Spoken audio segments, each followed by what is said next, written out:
Egyptian pyramid. I had seen the connection with 12 rather than with 2012 on the Egyptian pyramid because 144 is one of the sacred numbers. Right. 12 times 12. And right. 12 times 12. That also happens to be one of the sacred numbers for the Muslim mosques. It also, of course, is a divisor of 108, which is the the special number for the Hindus. Then you have the 12 Knights of the Round Table. And you even have, the 12 Adepts of Atlantis, if you want to go back and believe in the myths of Atlantis. So 12 is everywhere. And then I found out that... 12 signs of the zodiac, the 12 months of the year. And 12 jurors we still use. Yep. And I found this book, 12 Tribe Nation, that talked about how every major civilization that in history has used 12 as sort of the principle. You have 12 provinces, and then the Holy 13th, or 12... supporters to create the 13th, the king. And so there's something about 12. And then you go into music, and after the 12th note, the 13th note introduces a new octave, which is transformational. So there's something 12 to 13 is transformation. But then I got even more into 12, and I picked up a book that explained that 12, and this is by Schumacher, who wrote Life on a Small Planet, and very prominent business guy. And he said 12 is the optimal number for business groupings. You'll get more done if you focus around 12. And then I went to the other extreme, and I found an article that suggests that the dodecahedron, which is the 12-sided cube, is actually the shape of our DNA, and that our DNA could not pass along the vital transformational information if it were any other shape. And then I went back and I started reading Plato and Pythagoras, who say, oh, the dodecahedron is the shape of the universe itself. That was Buckminster Fuller's whole thing. And exactly. Yeah. Well, and I just interviewed Jean Houston, and she lives in a home that's 12-sided. And it's the most powerful place I've ever been. So there's something to this 12. I think so. That's amazing. That's really exciting. I once did a study on the number 7, which is also a very powerful number. The three sevens, and when you're doing the one-armed bandits, they always talk about the blue. I was born the 7th day of the 7th month. I'm the 7th son. Yes. The 7 seas, the 7 wonders of the world, 7 up. I mean, you can just go 7 days of the week. So there are some numbers that are extremely mythical because they go across universal truths that are being revealed on a mathematical level. I just started studying Kabbalah recently, and a whole large part of that is all studying numbers. And 12's got I can't remember exactly, but there's a major thing with 12 in the Kabbalah too, between something like simple numbers and complex numbers, and there's all kinds of interesting stuff. But you don't need to know all that. The point that I think both of us are making is there's really a lot of magic in the universe right now that is becoming visible. Well, it's so true, and I think what you could do, or at least help create, I don't know if you've seen the Pachamama movies, where there's a scene in it where they're showing all of the organizations that are committed to ecological sustainability, and they're rolling by like movie credits about this fast.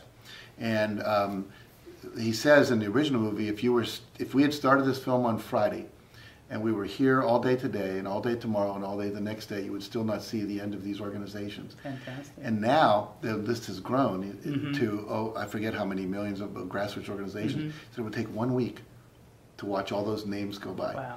And I think the same thing is true in what we're perhaps calling consciousness or awakening groups. And you mentioned groups in India and Africa. I went to Africa, and I was giving, my brother-in-law is the ambassador in right now Madagascar, but when I went there, he was in Cameroon as the ambassador. And he allowed me to teach my work for a half-day workshop for major Cameroonians that the U.S. Embassy thought would be interested. And there were so many groups and young people, disarmament of Africa, education, women's rights, all the and very conscious, awake people, hungry for what we have here, but already we're doing the work, and it's in every country in the world. Because books and videos and teachers have all traveled around. So it's almost like when I started this work, I owned every book in the field. If a book came out, I owned it, and I had like a whole wall of books. Now it would take half the Library of Congress, to have all the books, the CDs, the teachings, the internet sites. I mean, it's phenomenal, and I think it's kind of like.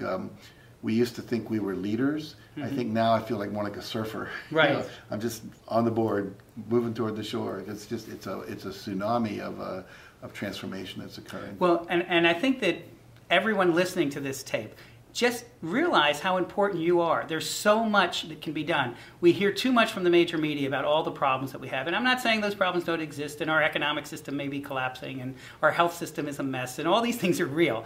But I think much more important is the fact that there, as Jack has just said, probably 100,000 organizations that exist today that didn't exist 10 years ago that are working on solutions. You need to find out which of these organizations is of interest to you and get involved, because your involvement is as important as anyone else's, and you, no matter what your skill set or where you are in life, you could be a young person, an old person, can really make a valuable, major difference to how this world is going to play out over the next several years, which are, from the scientific point of view, as well as the point of view of the indigenous cultures, absolutely critical to the future of this planet. Is there anything you want to add to that? No, I was just noticing the clock that's in that little motorcycle that I gave you. The battery wore out long ago. It says 11:30. So, you know, it was probably more like 11:59 and a half in terms of how much time we have left. Everybody's talking about 3 years. Yeah. You know, and it's not just the 2012 reason. No. We're looking at the scientific things with the climate. We're looking in terms of, you know, the breakdown of many, many systems in the world. And one thing I would say about the economic crisis, a person wrote an article recently called "A Crisis is Too Good a Thing to Waste." Yes. And the idea being that this crisis has made us all talk about and re-examine the role of money, the role of capitalism, which I think is a fabulous thing. And so, you know, I've come to the conclusion that there's nothing negative in the world. You know, there's pain and suffering, but when I am pain and suffering, I pay attention. Like if my knee hurts, I notice it, I start paying attention. Why is this hurting? I think the whole world is now saying, wait a second, this isn't working. And the last thing I would say is this. You know, I've been associated a lot with the law of attraction because of being in the movie The Secret. And so many people use the law of attraction about, well, what can I attract to me? And what I want to build on what you just said is, ask yourself, what am I attracted to? And trust that attraction. What brings you joy? What turns you on? Maybe it's you know, the local cat shelter and just making sure that animals have a place in the game. Maybe it's a meditation group you want to lead. Maybe it's working with kids in prison. Whatever it is, whatever you're drawn to. We're so afraid often to reach out and do it. Well, I've never been to a prison. I'd like to help out. Just take the risk. Get involved.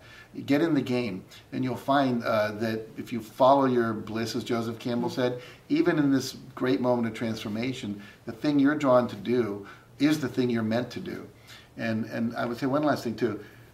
When I help people discover their life purpose, one of the questions I ask them at the end of this exercise we do is, if you were to describe the world as working perfectly, how would you describe it? And one of the things we know is that everybody comes up with a different answer. They'll say everyone's living in peace, or everyone's living ecologically sustainable. And whatever that is, that vision that you say, you're meant to bring that about. That is the arena that you're meant to play in this transformation. So I just want to underline, highlight, you know, put quotes around, get involved. We need every single cell. It's like that Horton Hears a Who, you know, from Dr. Seuss. We need every voice to be in this choir to transform. It's absolutely true. And the other thing I would just add is be in your joy. Do things that give you joy. It's not just the end result. You may have an idea, and it may not work 100%. You may not be able to eradicate, you know, poverty in your local neighborhood. You may not be able to totally go green.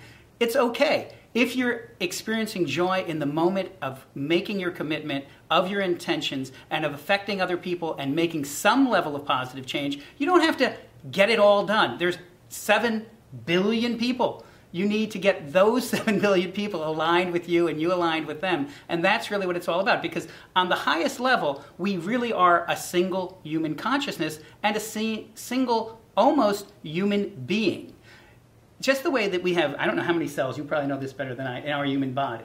Every single cell matters. You can't just say, oh, that cell doesn't matter, because all we are is a collection of cells. And all the universe is a collection of the individual consciousness of all 7 billion people. So everybody matters. Everybody should try to be as positive as they can, because as we've seen, HeartMath is measuring that being positive in and of itself actually is the beginning of solutions to the problems.